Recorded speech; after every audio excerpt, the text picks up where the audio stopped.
Want to know why? Ask how. Howard the Humongous.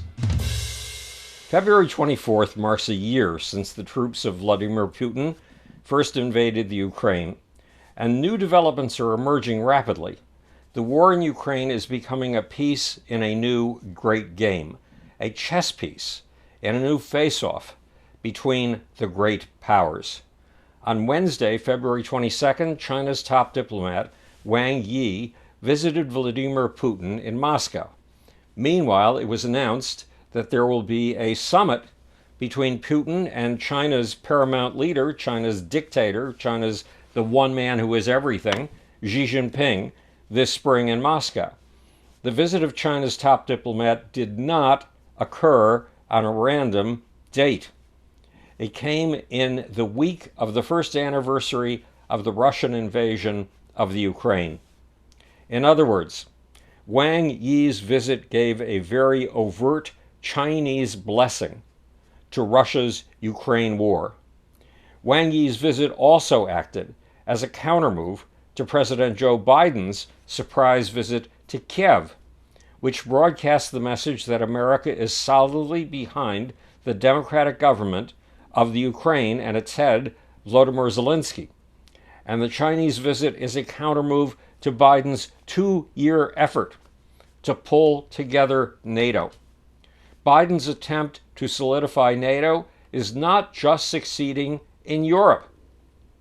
It is succeeding in a much more unlikely location, the bitterly divided United States. Biden appears to have achieved a miracle, getting Democrats and Republicans to sign on to the same cause. At the Munich Security Conference in Germany on the weekend of February 18th, one of the biggest delegations came from the United States. It was a delegation of nearly 50 politicians. The U.S. contingent at this European event included Republicans Mitch McConnell and Republican Foreign Affairs Committee leader Michael McCaul, plus Democrats Chuck Schumer and Nancy Pelosi.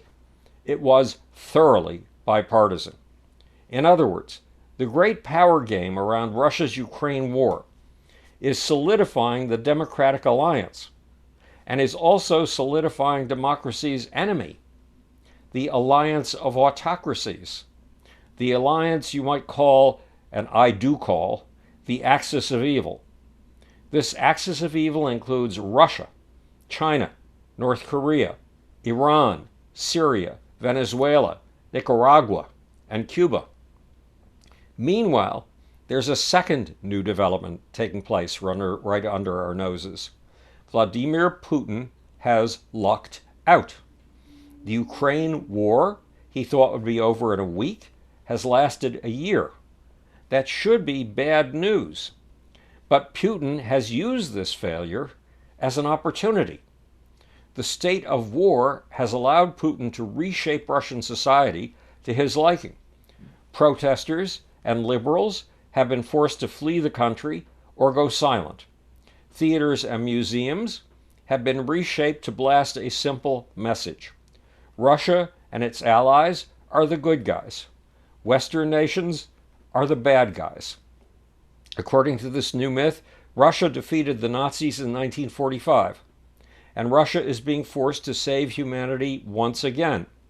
The fact that Russia actually had a military alliance with Adolf Hitler early in World War II, and that this Nazi alliance gave Russia half of Poland, plus all of Lithuania, Estonia, and Latvia, has disappeared.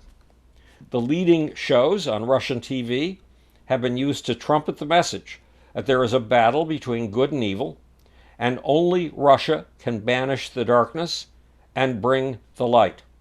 But there's more to this creation of an artificial reality.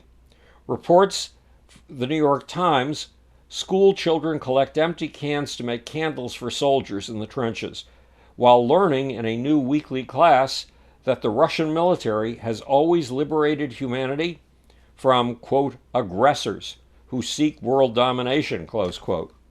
New exhibits put on by the state have titles like NATOism, a play on NATO and Nazism.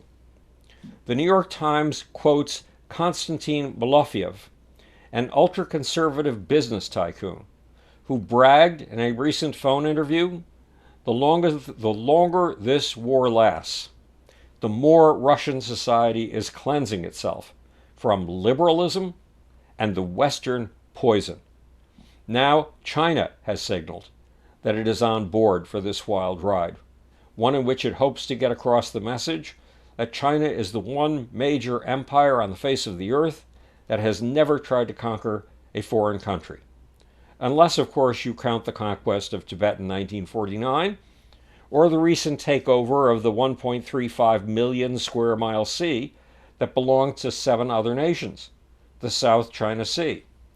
Remember, part of the great game is the fabrication of national myths, and that means the fabrication of false realities.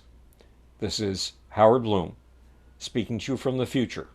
It's your job and my job to make or, want to know why, ask how.